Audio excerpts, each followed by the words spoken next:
So, as you may or may not know, I have an autism diagnosis now, and since doing more and more research into neurodivergency and just really observing myself and my brain and the way that I interact with my surroundings, basically how I interpret the world, I have been finding all of these terms, these labels, and when I was a kid, my mum never used to like labels.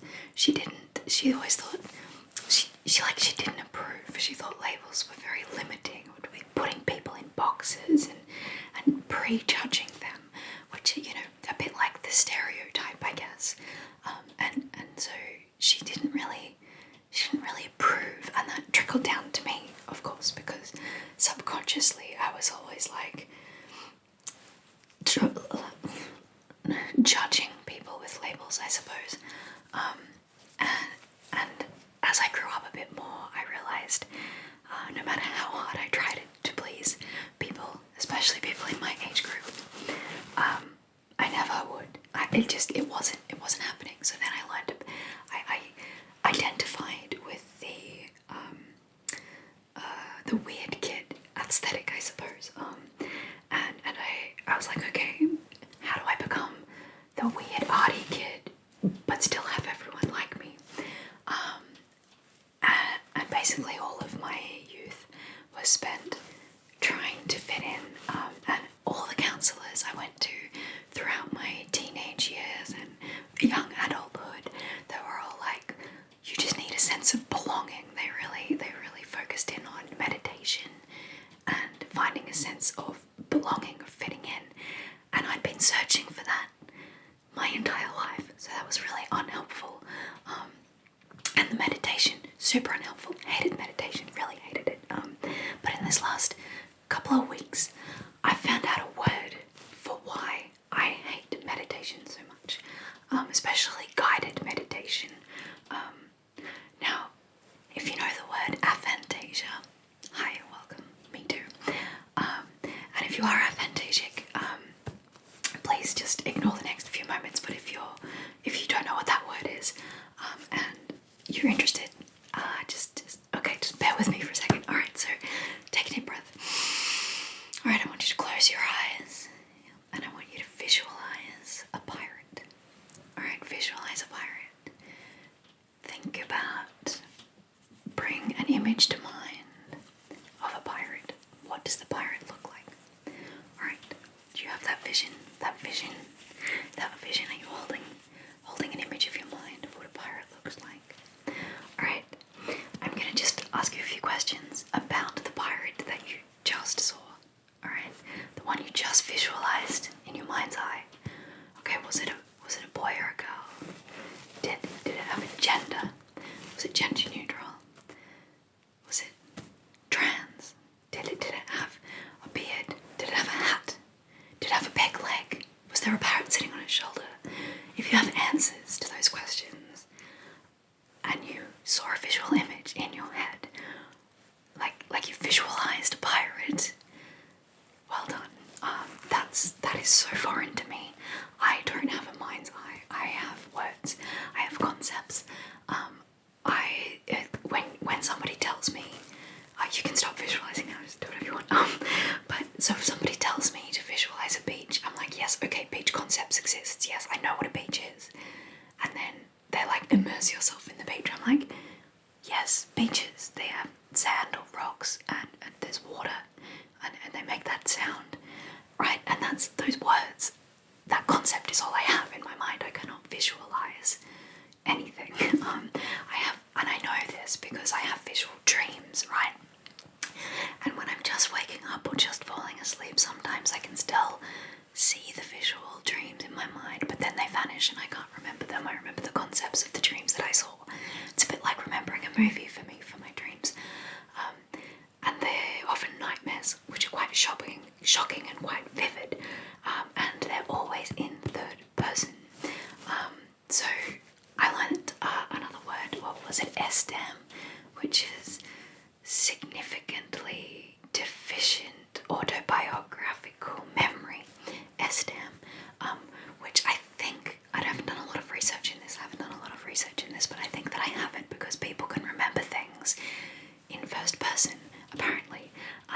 if you remember a certain, like, remember the last time you were eating a really nice meal, right? Can you remember what it smelled like?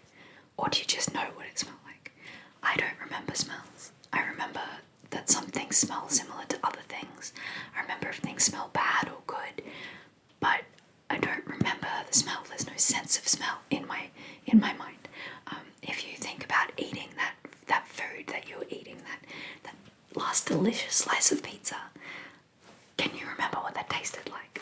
Do you have a sensation in your brain of what that pizza tasted like? Because I certainly don't. That is a foreign concept to me. Do you, when you have a song stuck in your head, can you hear the melody playing? Can you hear the sounds, the music in your mind? Because all I hear is my inner voice trying to sing the song. Even when it's like drum solo, it's like it doesn't hear anything other than that voice. And that voice, it's constant. It's like a narrator. And yeah, so because of that, which I've only just discovered, which I'm very excited to have discovered, and so jealous. Like, I am an artist. I create art, and I have no concept. I have no vision. I have no vision of what my art's gonna look like when it's finished. I have a memory of works that I've made previously, and I can't envision what I'm gonna draw. I can't imagine what I'm gonna draw. I have to look closely at reference. Yeah, when you're reading a book, do you just read words, or do you like see a film play out in your mind of what's happening? It's all words. It's all words for me. Yeah, so I'm really jealous of those two aspects. Apparently, SDAM people are less likely to have like post-traumatic stress because they don't visualize the incidents in the same way. So I'm really glad I don't have that, because I have enough anxiety, enough stress as it is, without having anything other than concepts and words as memories. So it's so fascinating, so fascinating, so fascinating. If you know anything about this, leave comments below. I'm fascinated to see how your mind works, your mind works, your mind works. And yeah, so that's a label that's really helped me in the last few weeks. It's also really helped me with self-identification. So people have an idea in their head of what they look like. I don't have that. So my psychologists, my therapists over the years have been like, you don't have a very strong sense of self-worth. You have a poor self-identity. And they try to get me to be more body positive and mind and just self-positive. They think that I'm really low. I got a low self-image. I don't have a self-image. I'm constantly changing my hair. I don't know what my hair looks like. I have no concept of whether I'm a brunette or a blonde, or like a purple hair, pink. If I think really hard about myself, I probably have pink hair in my concept or, idea of myself. I don't have glasses. Who knew? If I see photos of events that I've done in the past, I can remember being there a lot better than if you just tell me to remember something.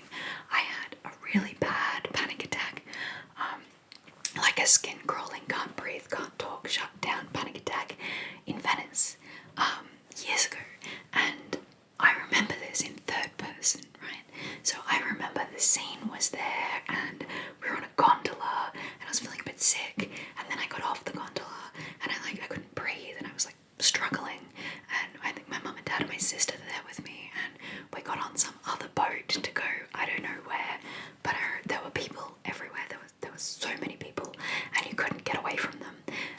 But like, I imagine that as a crowd, not as like there were people. It's like a top-down sort of off to the right sort of view. Yeah, so that's interesting. I've also learned that people who have this SDAM thing also don't remember gross things as much. So I'm more likely to clean out drains or get the gunk out of my dog's eyes or stuff like that than my sister, because she's like, oh, but it's gooey, it's gross, and then she has the sensations of those gross things. Whereas I just do it and it's gross, but then it's gone. Like, I remember, oh yeah, that was gross, but I don't have those inner sensations. So that's something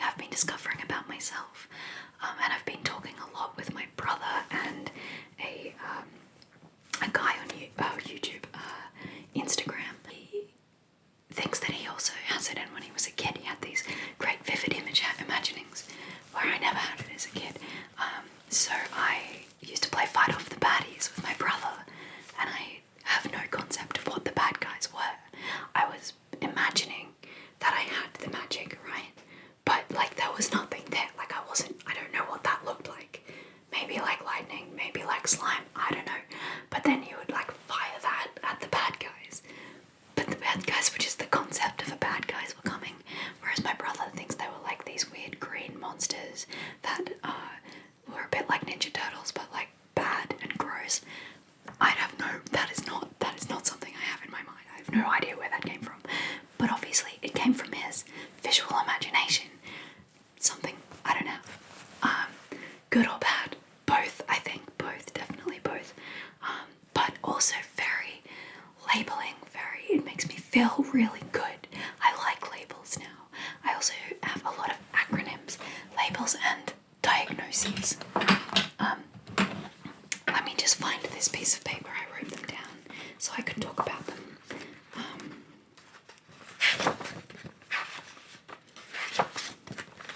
One moment, sorry. Right, yeah.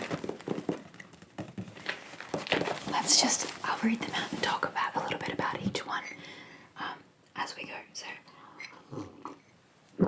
the first thing here I've got written is HSP, which is highly sensitive person, and this fits in really well with the one beneath it, which is RSD, which is rejection sensitivity disorder.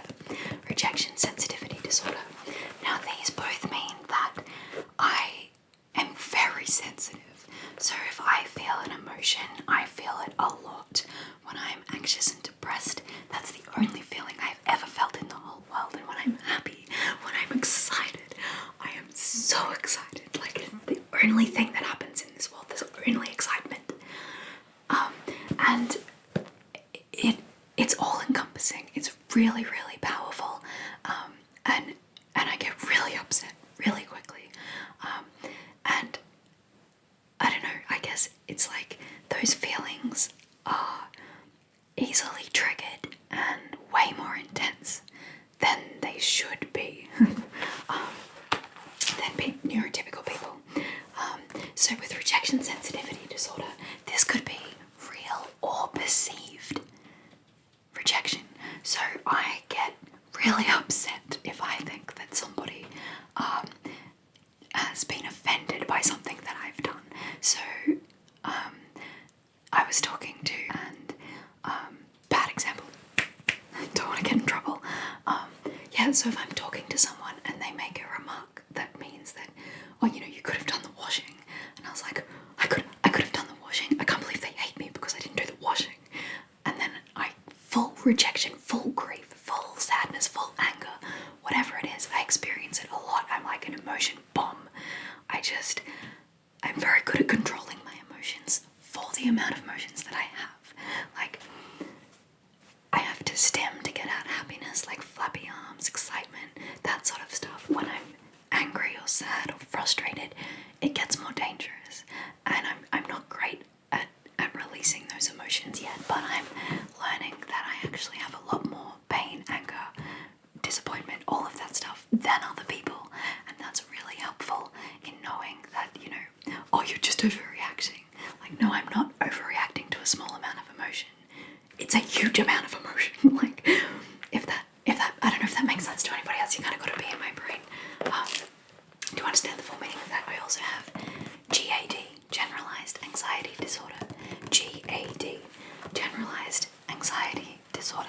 Now, this is something I've been diagnosed with for a very long time. Probably not as long as I should have, but I remember being like 6 years old, or I don't know. I was a small child. I was in bed before the rest of my family, and I was terrified. I'd woken up.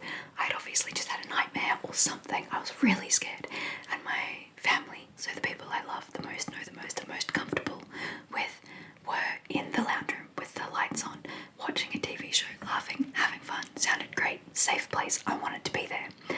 I couldn't get myself out of the bed and to the safe place. I was too anxious. I couldn't do it. Was no chance.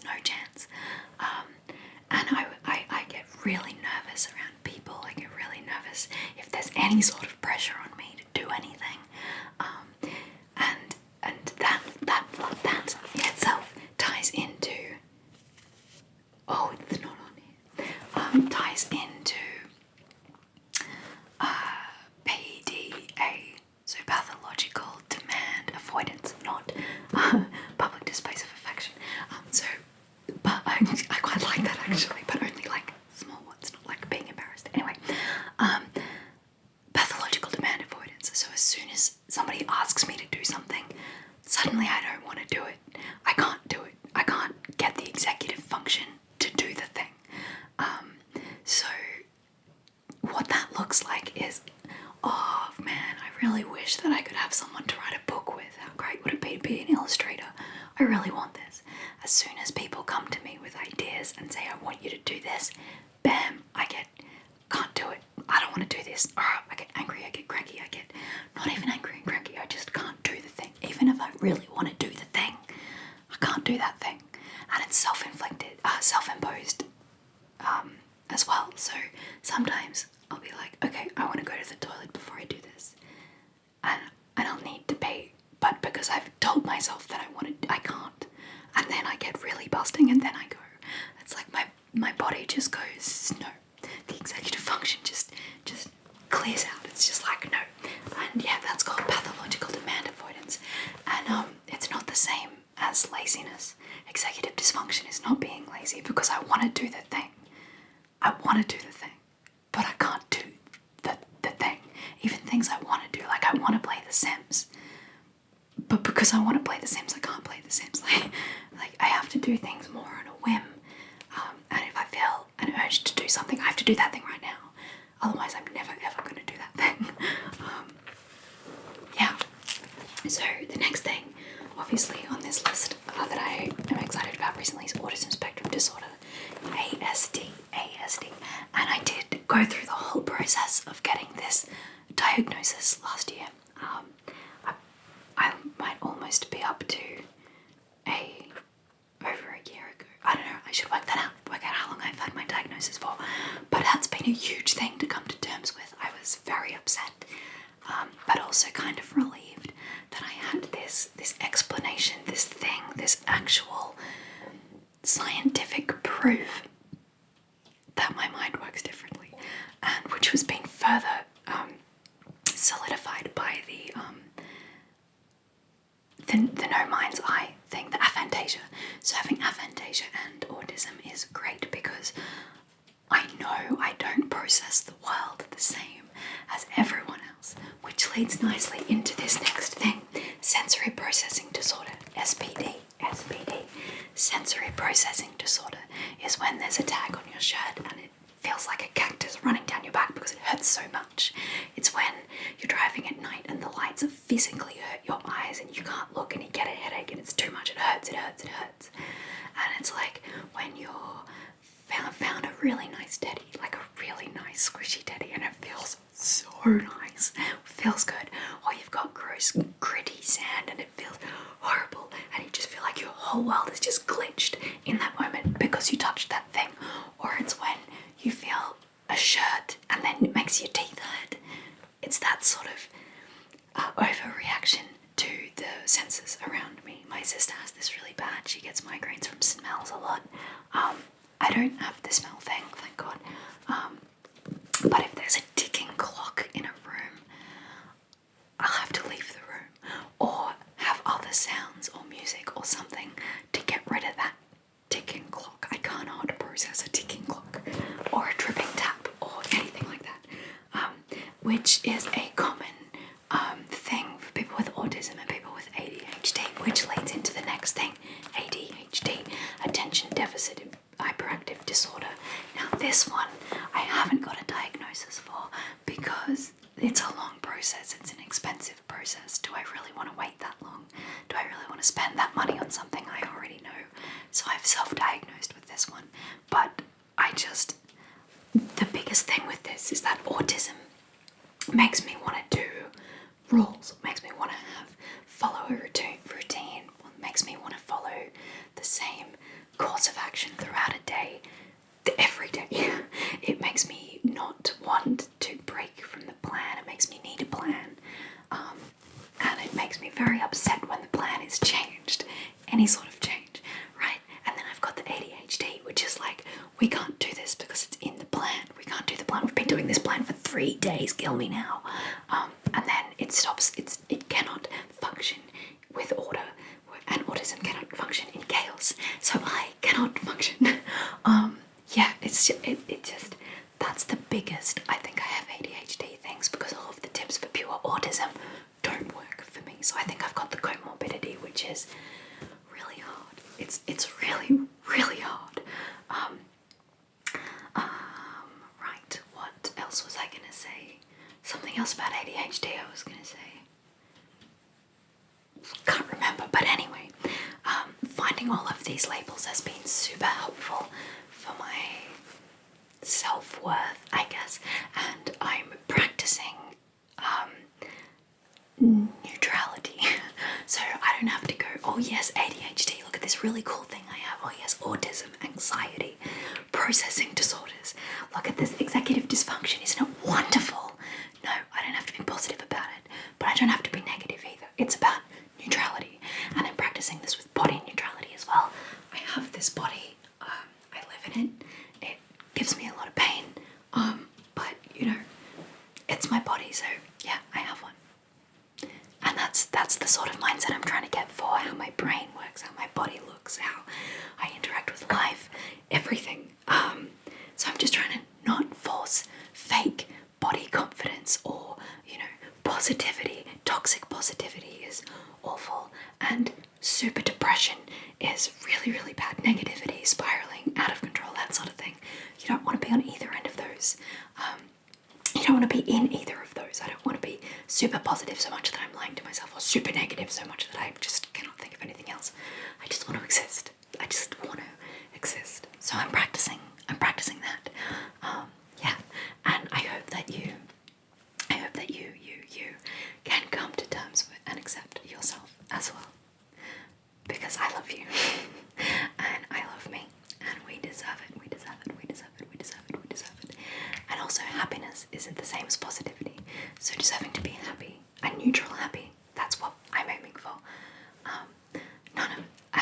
Which is like really hard for me because I only experience insane emotions. So it's hard to just be okay. But that's what I'm average, neutral. That's what I'm aiming for. That's what's got me into a better mindset than when I first broke my arm when I was in really bad